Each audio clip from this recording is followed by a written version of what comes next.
Yes, people, welcome back in to another pre-match pump up. This time versus Manchester United at Old Trafford. And we've got Kate, we've got Jim. We'll be joined by Nick in just a little bit. But Kate, let me start with you. How are you doing? And good morning from the sunny El Paso, Texas. Just past 8 a.m. Finally, I get to start one of these and not have to whisper because my family's asleep in the other room. Good afternoon from a freezing cold, southeast London today. It's so cold. It's like winter's crept up on us overnight. But I'm doing good, feeling good, excited for the game.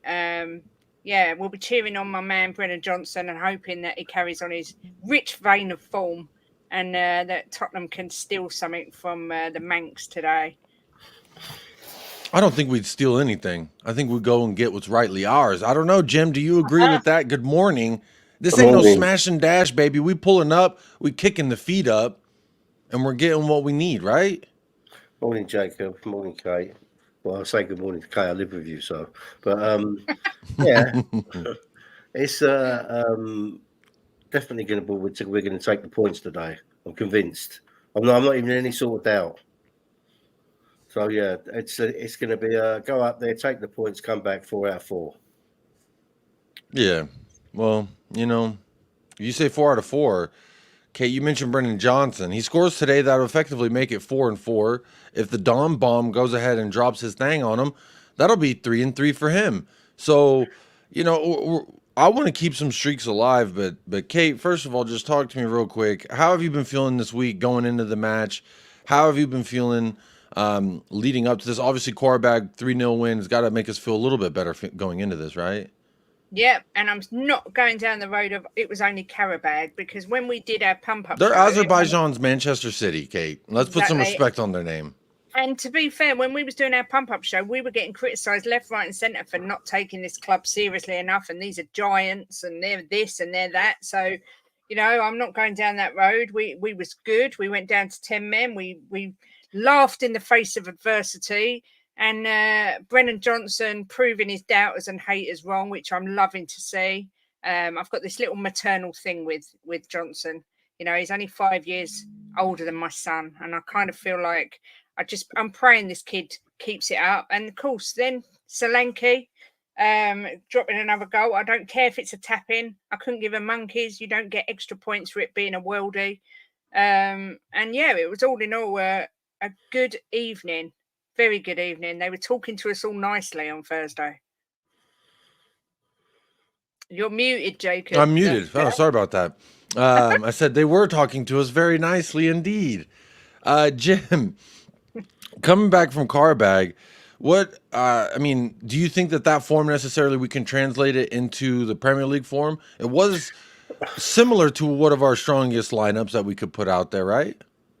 You know what, Jacob? If you look at the games this season, we've not had a bad game this season apart from Coventry, right? Which was a bad game. We still ended up winning it, which we should have done because it's Coventry.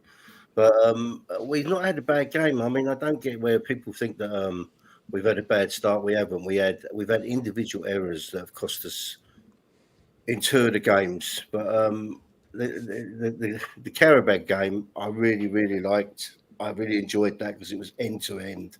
A lot of excitement. That's for me what football's about. Not sitting behind the ball and defending and trying to get teams on the break.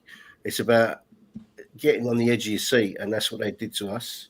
That's what I just loved it. And I think this game's going to be quite similar. I can't see United sitting back against us. So I think it's going to be quite an open game. And I think we've got more clinical players than them. They seem to be right off the boil at the minute with their putting it in the back of the net. So I'm expecting for it to be a really good game, really exciting. Well, you mentioned we have more clinical finishers, and I feel like at some point I've got to drop the truth, which is what I'm seeing, y'all. Son's gonna miss the game. He didn't travel. He's not a part of the lineup. Or per Sam Mokibel, I don't know this guy's name. He says Tottenham forward Heung-min Son to miss clash versus Manchester United with suspected hamstring issue. So apparently what happened in Europa is going to be enough to keep him out. Now, Kate, let me first go to you. What's your initial thoughts on just no Son in the lineup? Look, it's Sonny's our captain, so whatever form he's in, whatever people think of him, number one, he brings that energy to the field, in my opinion. Being our captain. Number two, no matter what form Son's in, he always looks dangerous against teams like Manchester United. So it is a big blow for us. But at the same time, this guy's getting old now. He is coming to the twilight of his career. We're going to have to start getting used to not having him around. He's going to need rest time. So I'm not surprised. Obviously, a little bit gutted, but let's hope that the likes of Solanke and the wingers can step up and sort of do him proud and take his place. Because, like I say, I don't think this is going to be the last time, sorry, that we're going to have to deal without Sonny this season because of his age and. Well, AJ nothing but a number, and he's just a couple years younger than me. And you know what? We ain't done yet, baby. But Jim, yes, sir. What's your initial response, feelings, thoughts when I show you this photo of Son down injured? He did get subbed off after this, and he's effectively, reportedly, per Sam Mokabel, that he's not going to be in the team. What are your initial thoughts, feelings, etc.? Jacob, I'm one of these people, Kate will tell you. I never worry when a player's out because I always think to myself, there's always a player in the background that's going to come in and want to show how good he is. So if a player's out, it gives another player a chance, and the ones that are waiting for their chance are chomping at the bit. So I never worry when a player's out. I mean, obviously, the only thing I thought about him being out is Solanke's 2 goals have been from Son shooting, the keeper dropping it, and Solanke tapping it in. So, but look, if he's out, he's out. We just have to hope the player comes in, shows what he can do. I mean, everybody's putting in the chat they think it's going to be Timo, but I'm not so sure it'll be Timo. I feel like it's going to be Timo as well. It's kind of a large pond, so to speak, to throw the young boy in. I did a preview yesterday, and I was trying to predict my lineup, and I was screaming and crying and complaining. I want Mikey Moore, wham wham, and I was doing a preview with a Manchester United fan, and you know him, Kate. But he started asking, like, you genuinely can't be serious when you say Ainge should put it all on the line for this child to perform versus United at Old Trafford. And I kind of posed it like this. Last year, we went to Old Trafford and we got a point. And we started Emerson Royale, Ben Davies, Timo Werner, Richarlison. So it can't be worse than that, is kind of my interpretation of it. But he kind of said, well, if Ainge does what you're saying, you're really putting his neck on the line. Because if this kid can't cut it yet, right? Now you're a detriment to the kid. And now Ainge is under scrutiny because he's the one who started a 17-year-old at Old Trafford away. So I don't know. I'm a little bit torn. I always felt like, what's the worst he could do? It couldn't be as bad as the bad that I've seen. So I don't know. I see it as a little bit of a crux 22, but I feel as though Ainge is for sure going to be starting Timo Werner. If it's not Timo Werner, it will be Brennan Johnson on the left, which I don't see why you would move Brennan Johnson if he's doing bits on the right now.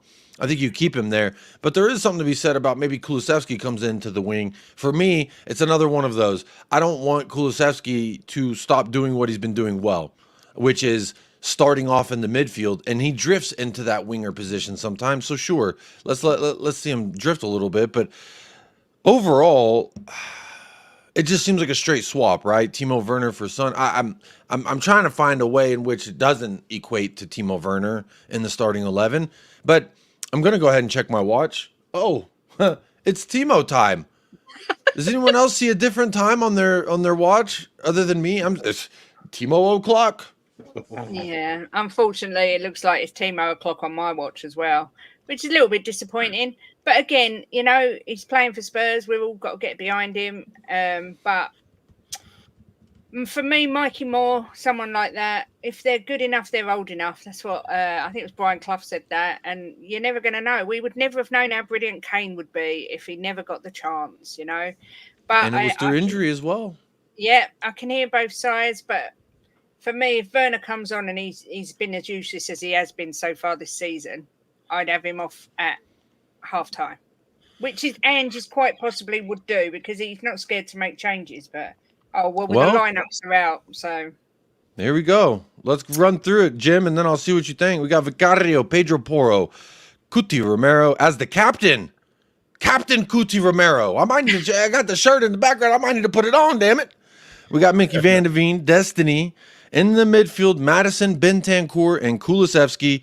And in the front three, like we predicted, Johnson, Solanke, and Timo Werner gets the start.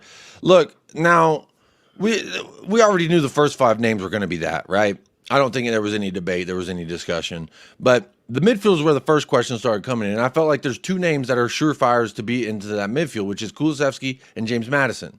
Yeah. Now that third, I felt like it's up to Basuma, Bentancur. It really depends what Ainge is trying to do because we don't know what's going to happen with the FA ruling on the racismo case with Bentancur. So I think he's just trying to. I've been saying he's trying to squeeze the lemon while we got it, but I mean, we still got the lemon. I thought we wouldn't have it by now. So whether Bentancur should start over Basuma, I feel like Ainge would know better. I probably would have started Basuma, but I feel like it's kind of a coin flip as far as who's going to give you something better in that role. I think they're both going to offer you a lot of the similar things.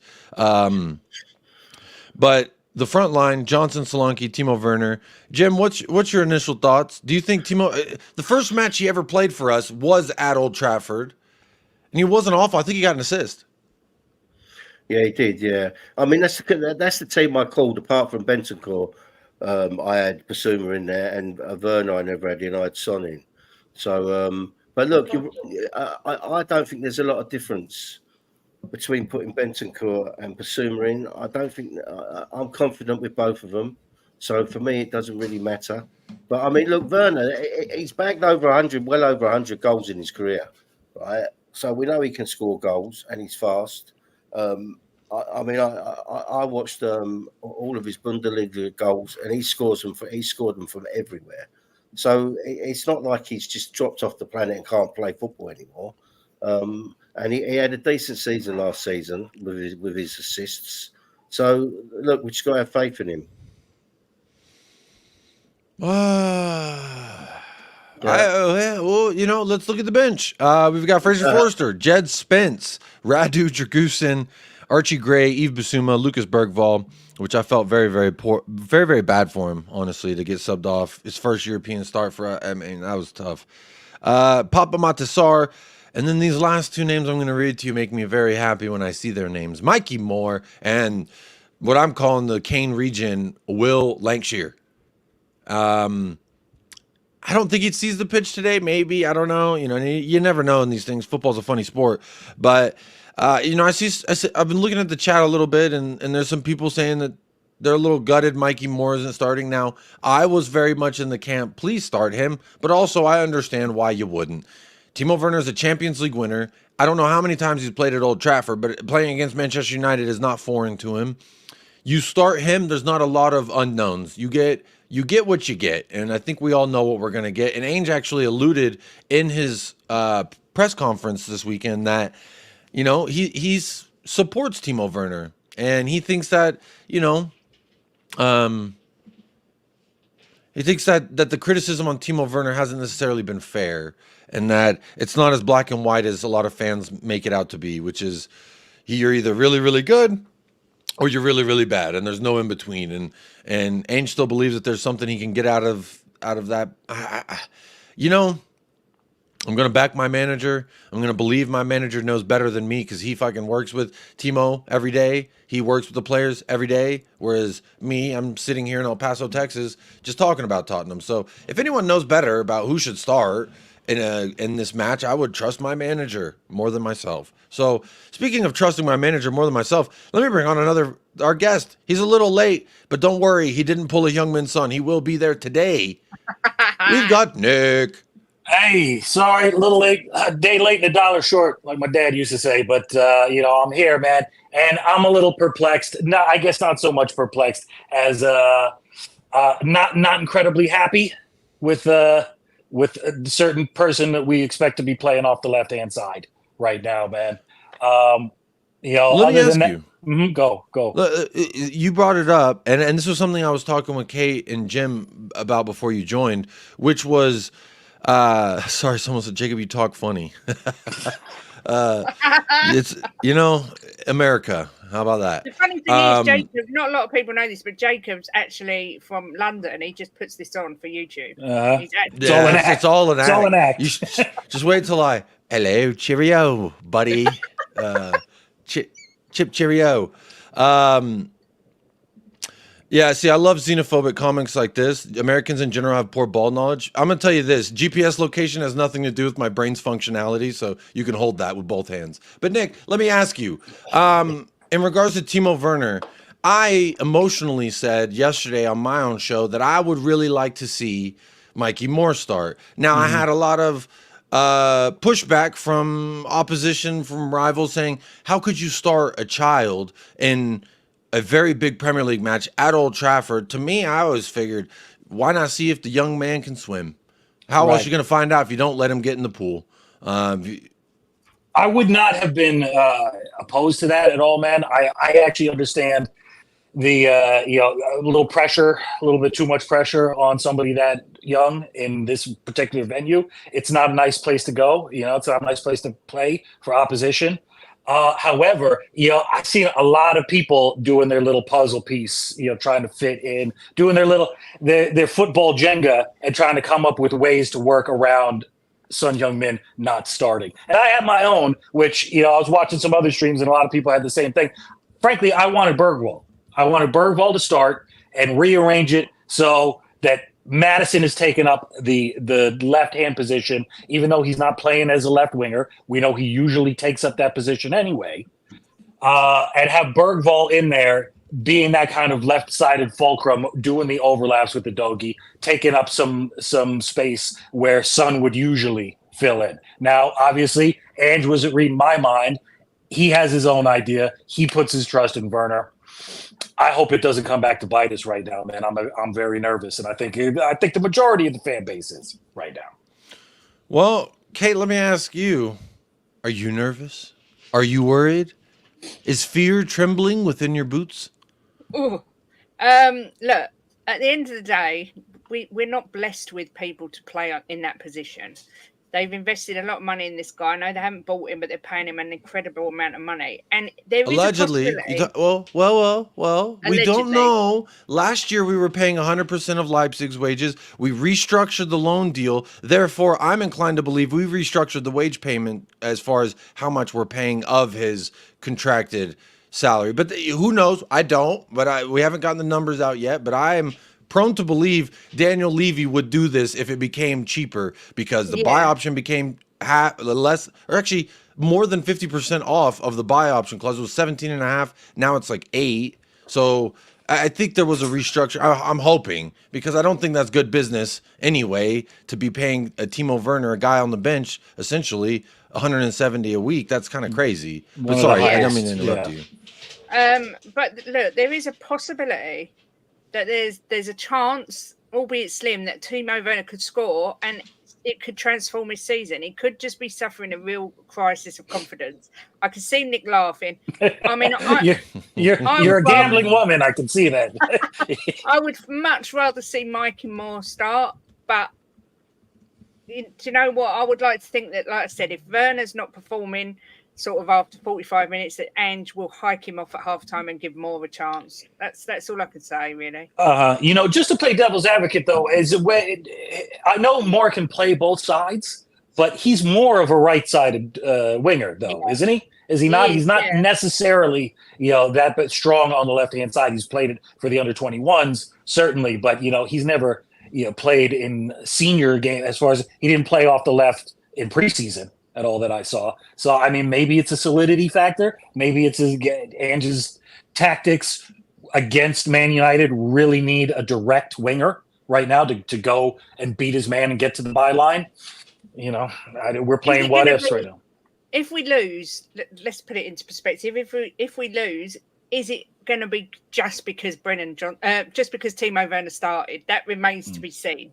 If we do lose, and if it's because of him, you know, I'm trusting Ange. This is who he's picked. We just have to wait and see what happens. Can you guys do me a favor, because I'm doing this off my phone right now because of technical difficulties? Who's on the bench? Because I can't see Jack. Oh, yeah, on the bench, Fraser Forster. I can't see that either, so you're gonna have to tell me. Oh, that little tiny text, you can't see that on your phone, Nick? Off my phone, buddy. Sorry, man. I'm gonna need bigger Coke bottles up here. See that? I'll get you some binoculars, and then we'll really be able to read it. It says, so Fraser Forster, Jed Spence, Radu Dragusin, Archie Gray, Yves Bissouma, Lucas Bergvall, Pop Matasar, Mikey Moore, and a Sir William Lancashire. Oh, really? Okay, great. Good. Is it? Am I allowed to put a sir? Y'all say sir, right? Before. Yeah. All right, Sir William. You can say yes, sir, but I don't think he's earned. I don't think he's earned a knighthood. I know he hasn't gotten the the Holy Grail or whatever they give you whenever you become a knight. But big up to the bench. I feel like it's one of our strongest bench. I don't know what could be better on the bench other than if there was a Son. But you know, I don't even think he traveled to Manchester. Is what I've seen in the chat, some of the reports on Twitter. I don't know, but no Son automatically makes me feel not very good inside because he brings me lots of joy. Seeing him makes me feel good. I have his name on my shirt that I'm wearing right now. His name is on pretty much every year's shirt that I get. He's been my favorite player for years and years now. And anytime he's not out there, you know, Kate, you mentioned something like he's not been on his best form. Maybe. He's getting old and this and that. Maybe.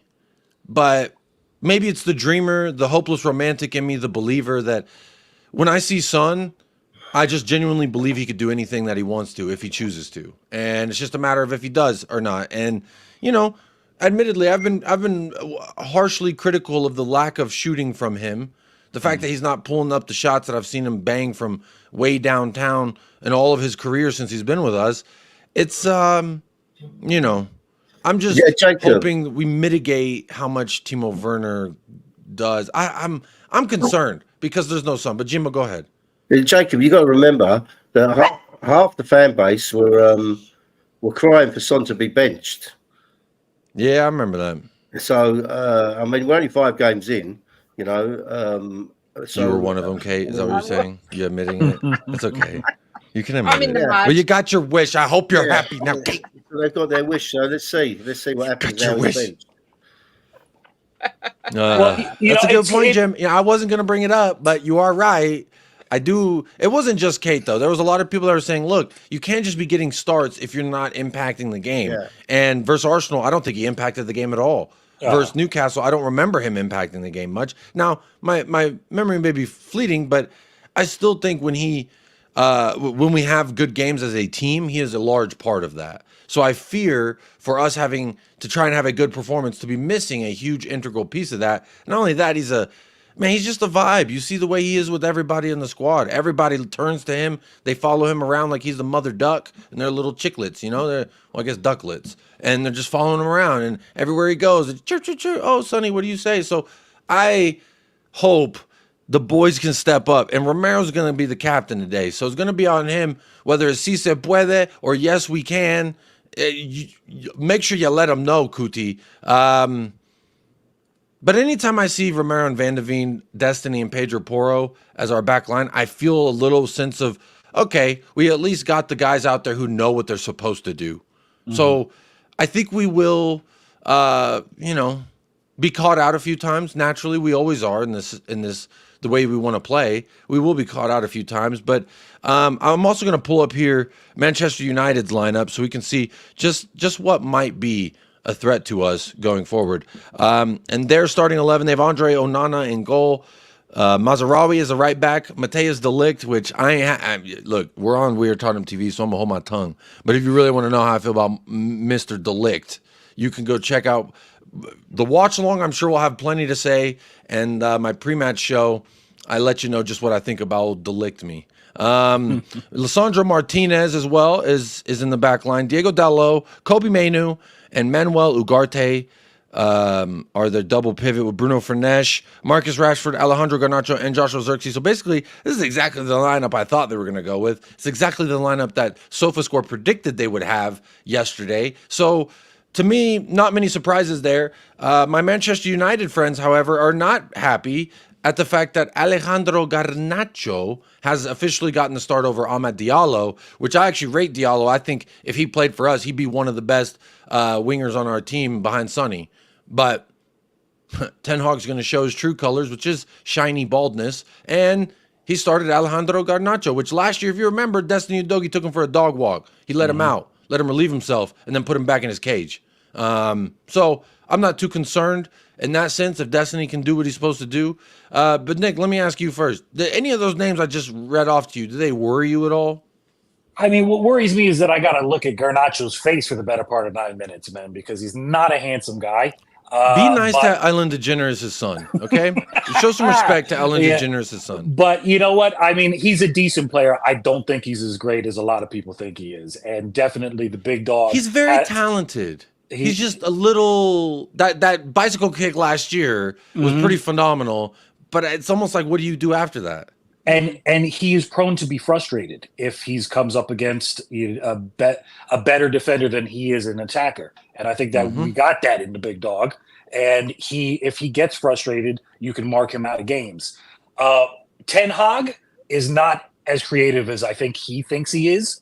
And I think he's going to look at how everybody else has gotten goals and gotten points off of us. And he's going to try to do what they do. And I think it's going to be hit us on the transition, balls over the top, and hope for set pieces. And that's why any way you can get Dom Solanke and Kulusevski into the squad, which obviously I think that's Ange's go-to right now, we have to put them in there because of the height and because of their defensive capabilities against set pieces. Because I think he's going to say, look, let's just try to get corners and just try to get the ball on top of De Ligt's head.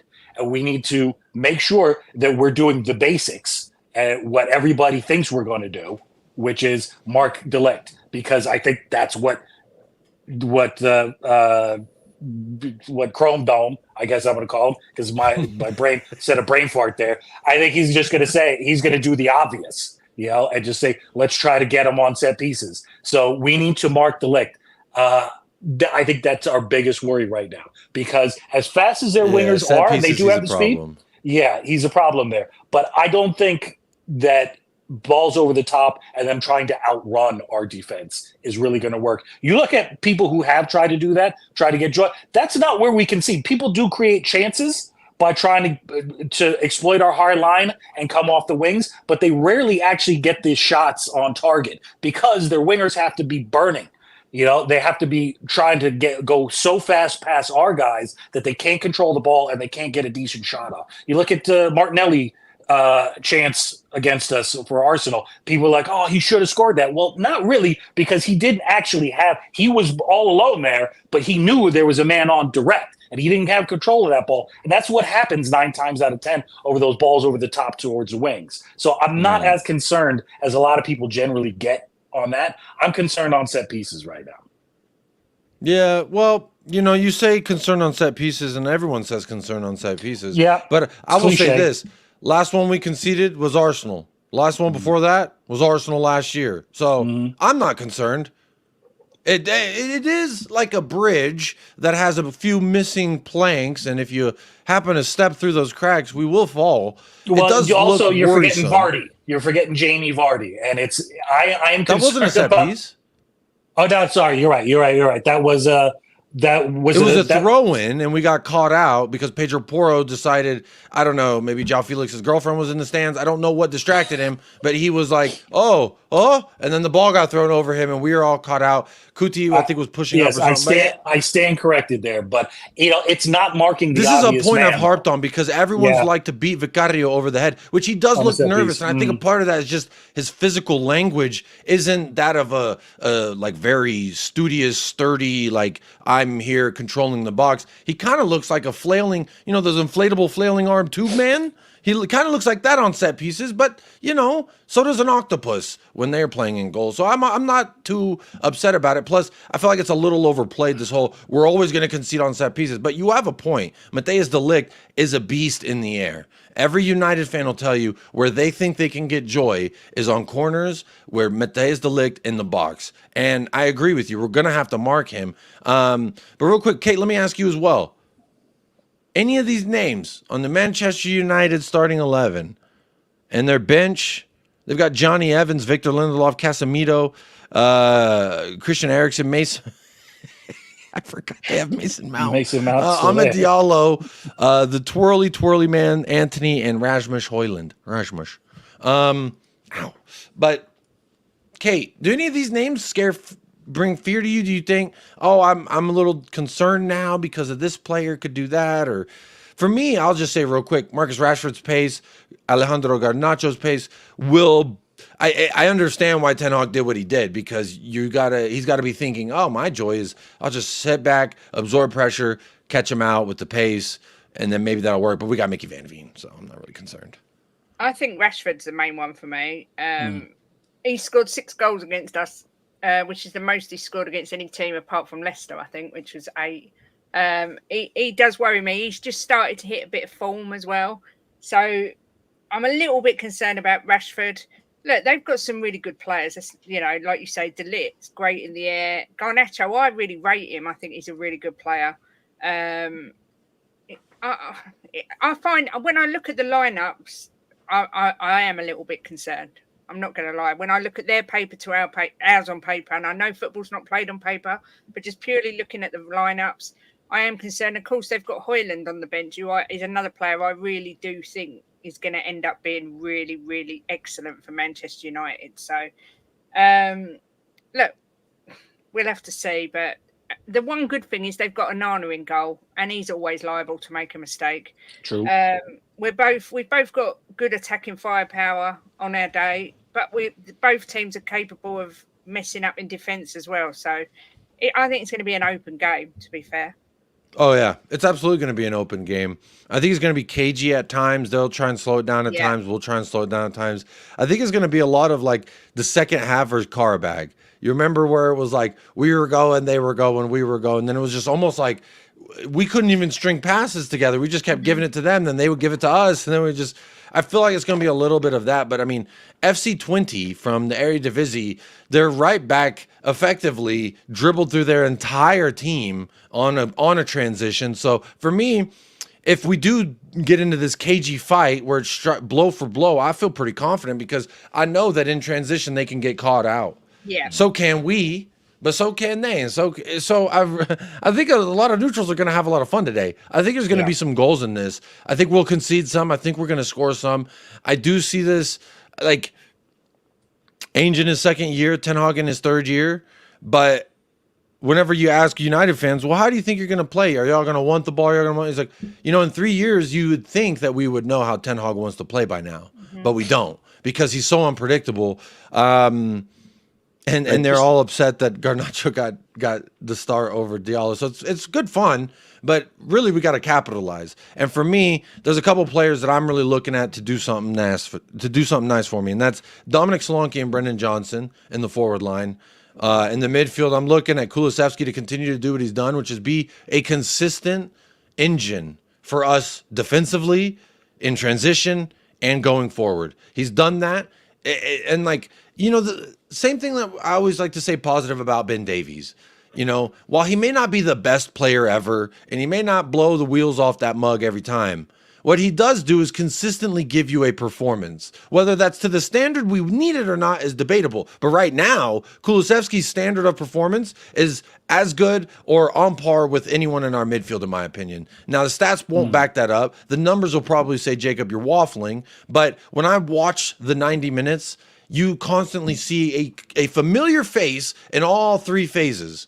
So I praise Kulu for that, because sometimes players can go missing in certain phases, and he's at least there. He's present. And I appreciate that. So, those are some of the names that I'm looking for to do something for us to really dictate this play. And then obviously Christian Romero in the back line.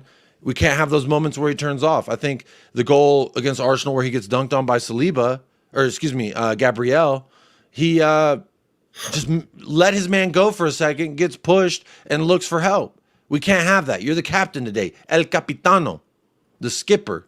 I need you on point. So, Jimbo, let me ask you, who are you looking at today from Tottenham to really lift us up individually, or is it a collective thing for you? Well, just let me say, Jacob, because I was just listening to him talk about Ten Hag, and the hierarchy at Man United have said that they're going to give him the whole season. He's not going to get sacked this season. So he's got the whole season to do what he's going to do. So I just thought I'd tell you that, because it's just come up on the TV. I did That's predict that. That's because they need a full, another 9 months to find somebody. They couldn't find somebody in 3 months before the season started. So they need an entire year to find somebody to take that job on. But so we have that to look forward to. Well, today I want to see Kulusevski stand up and be counted today, because I think he's been one of our best players this season. And Brennan's hit a bit of form, so I want to see him keep it up. I'd love to see Timo have a really good game. I really would, just to shut a few people up. He'll shut me up, absolutely. I want to be shut up. I'm right here standing. Shut me up, Timo, because I said the same thing to Brendan, and guess what? Game. Guess what he's done to me? Zip it. Zip it. 3-3. All right? Give me 4-4. I'm spoiled now. But,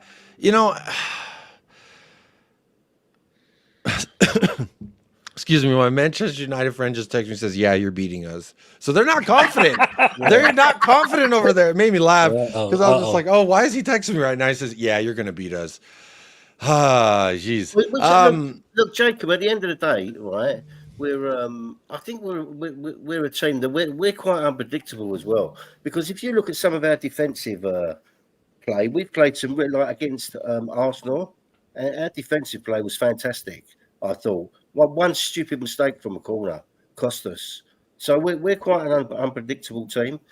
So look, we shouldn't be scared of anybody. When we drew Man City in the cup, I said to Kate, so what? We can beat them. We can beat anyone on our day. So we should be confident. As Spurs fans, we should be confident we can go there and take the 3 points back to London. I have to say, looking at the midfield, I would have felt more comfortable with Basuma starting today, because I think he's got that power and that strength that we're going to need today. But, again, we'll have to wait and see how it goes. Let me ask you this, since you brought up the Basuma thing, and for me, Bentancur, Basuma, they're both going to kind of offer us in and around the same thing. The one thing where I think Basuma excels more is carrying the ball, progressively passing the ball. Those are two things. And so in that sense, I really feel like, but after the FA announced that they're officially charging Rodrigo for the racismo thing, since then, I don't know when he's been bad. I don't know a mistake. I can't think of a single mistake. It's like he's like, Papa, I know I did wrong, but let me prove it to you. I'm a good guy. I'm a good boy. I can go to school. I'll stop skipping. I don't know. It seems like he's on his P's and Q's. So like for me, I understand that, the reasoning by starting him, because he's been very good since the FA. Like, I don't know what bad he's done. I can't think of one bad. Whereas Basuma, there's at least every game, even though he does do really, really good things, there's of course at least 2 to 3 passes that he's gonna send to the opposition, or just gift away. So that happens. Whereas Bentancur is a little bit more safe, and he does it a little bit more. I'm gonna pass it to Pedro or my goalkeeper and put them under huge pressure and alleviate myself of this pressure. And I think it's a little bit of that. But I feel confident with either one, if I'm honest. Bentancur plays a lot better when he's got Kulusevski on the pitch as well. So that's a plus. Without any doubt, when he's not having a great game and Kulu comes on from being on the bench, Bentancur always starts playing better.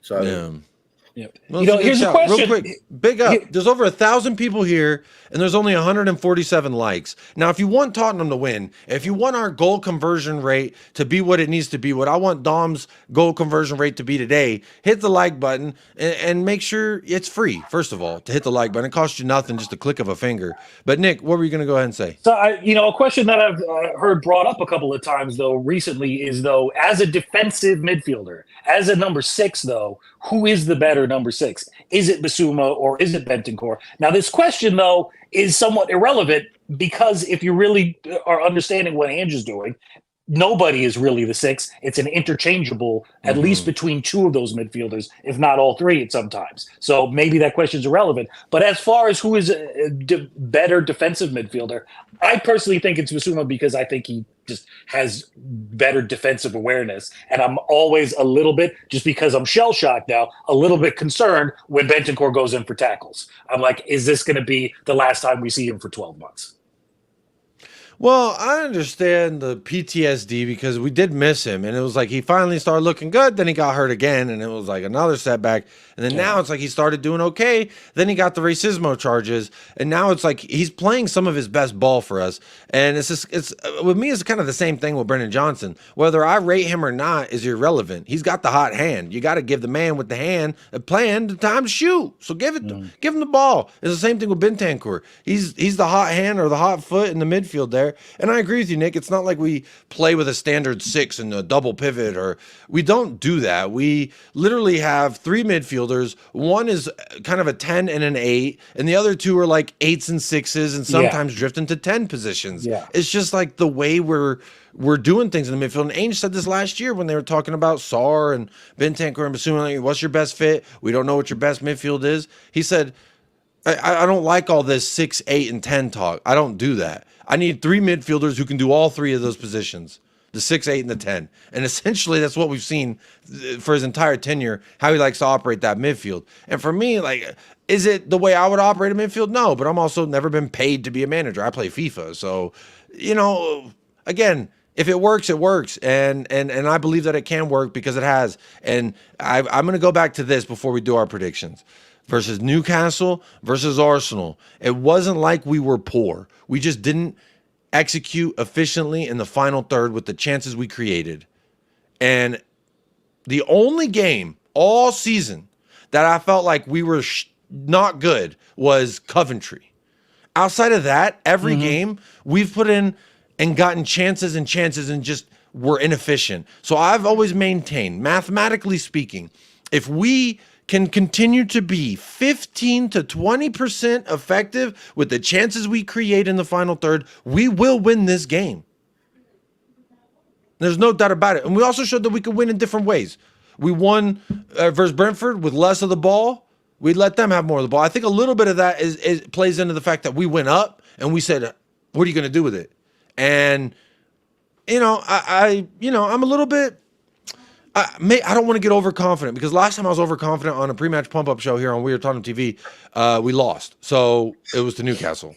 So I don't want to do that, but I'm feeling very, very confident because I've always felt like it's not Ainge's tactics that are letting us down. It's the inefficiency in the final third and those moments where a player can switch off. Pedro Porro versus Leicester, Cuti Romero versus Arsenal. There's more, I'm sure. But that's part of where I'm at with it is like, I don't fear these guys. Ten Hag won 2 trophies in 2 years, and their fans still want him out. If we won 2 trophies in 2 years, we'd probably give him a damn statue outside the grounds. Yeah. So I just, things are different for each club, where we're at, where they're at, where their mentality's at. I don't think they're feeling confident. I don't think they understand their real style of play. And at least from a grand standpoint, whether you agree or disagree, we at least know what we're trying to do here. We can see what we're trying to do here. Yeah, well, Ange says it's not how many trophies you win; it's how you win them. That's a good point. That's so I mean, true, I would like 2 trophies though. If we had 2 trophies in the last 2 years, that'd be very, and they want him out. Yeah, that's I think it's a little bit to their standards. Like when I was growing up, Manchester United were just like the powerhouse. They're the big boys, and to watch them fall has been enjoyable to say the least. But I still have that Cristiano Ronaldo hat trick nasty taste in my mouth. I can't lie, because I don't think we've beat them since lockdown at Old Trafford. We beat them at our ground, but at Old Trafford, and Ronaldo's. Anyway, let's get into predictions. I'm not gonna get. I just. Ronaldo, you old Botox man. Anyway, predictions and goal scorers. This is the time. We have 10 minutes left in the show. So as you know that I like to do, whether you like it or not, because Ben and Sim asked me to host these damn things. I do what I want. How about that? You can hold that as well. But we do score predictions and goal scores, just like this. Ade est facile, but give me your goal scorers as well. So just like this, and we'll run through the chat as many as I can. I'm going to get the panel's answers, and then I'll give mine. Well, I'm going to get 2 of the panelist answers, then I'll give mine, then we'll get Jimbo's. And but before we do all that, make sure you get y'all's in the chat, and we'll bring them up as we go. But Kate, let me start with you. How are we going to win today? What's the score going to be today? You seem to get these right more often than not. Although I like to start with you because it's like the vegetables on the plate. You need them. You have to eat them.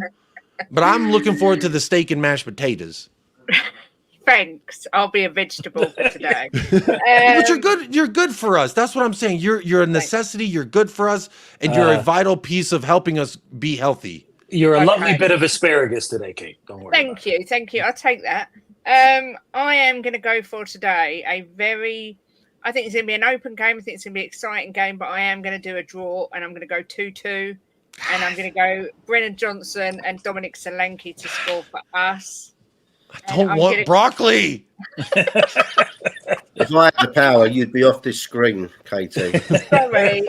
I always hope I'm wrong and that we win, but I just think it's Old Trafford. If it was at our ground, I'd be more confident, and no Sonny. I'm going for a 2-2 draw. Sorry. It's okay. We powered through the vegetables. Now we're on to the mashed potatoes. Nick. That's right. I'm convinced that Kate has a picture of the Archbishop Desmond right over to the side of her right now, because I've been getting a lot of 2-2s out of Kate lately, man.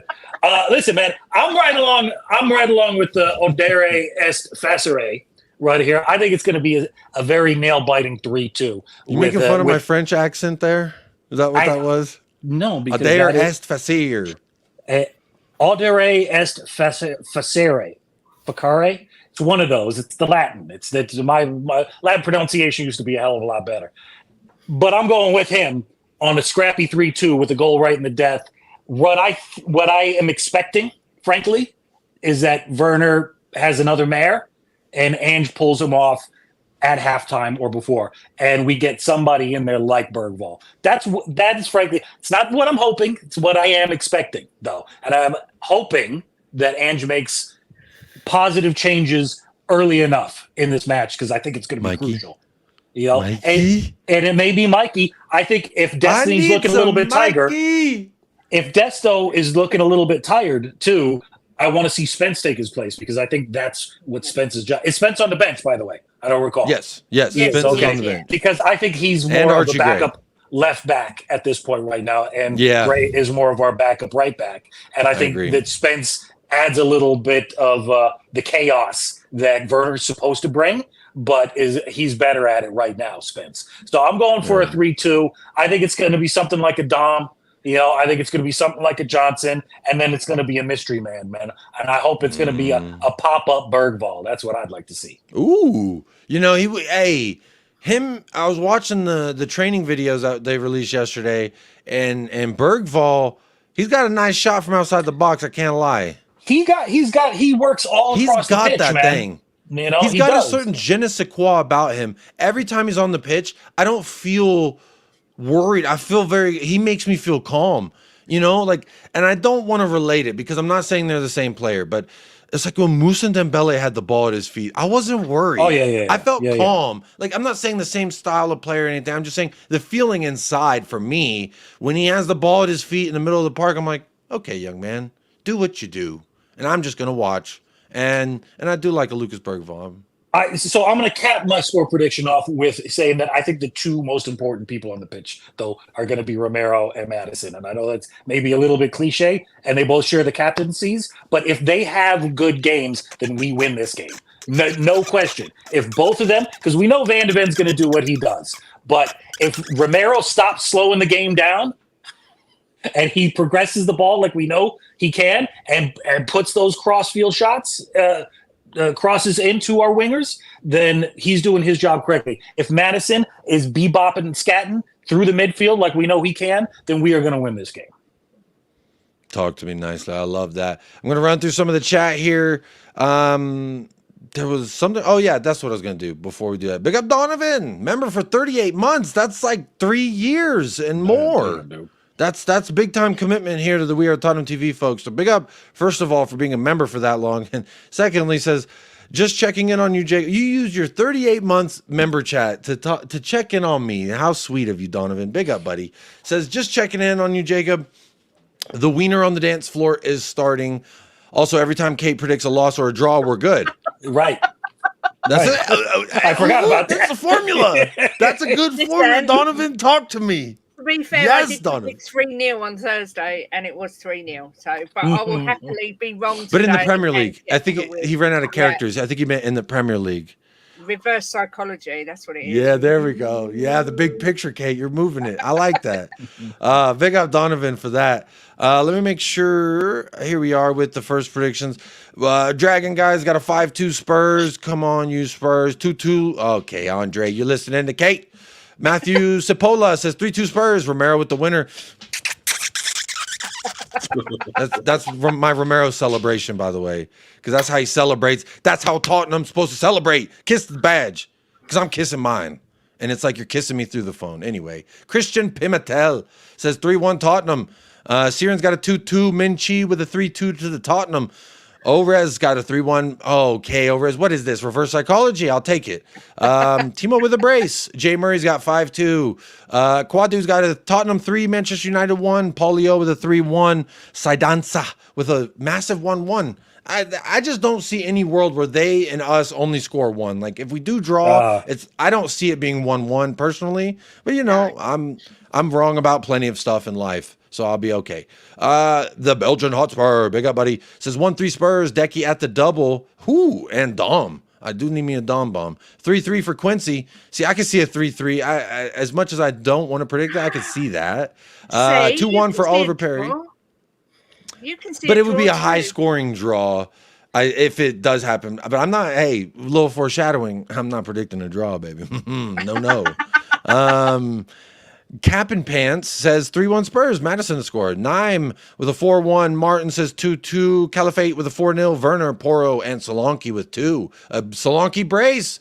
A little foreshadowing there as well. Elliot says 2-1 United, Poro, Xerxes, and okay, I don't like that, Elliot, but that's your prediction. DJ Samuel, Tottenham 3-0. DJ Alchemy says 3-2 Spurs. Johnson with Solanke brace. I like this. Y'all talking to me nicely. 2-3 for a Brazier. Money Mace, I think 2-1 United. Money Mace, that's funny because Mason Mount. That's a good one. Gabe Halabi says 2-1 Johnson, Solanke, and Garnacho. Anthony Clark says 3-0 Man United, but he's an Arsenal fan, so that's okay. He's allowed to be wrong because he is.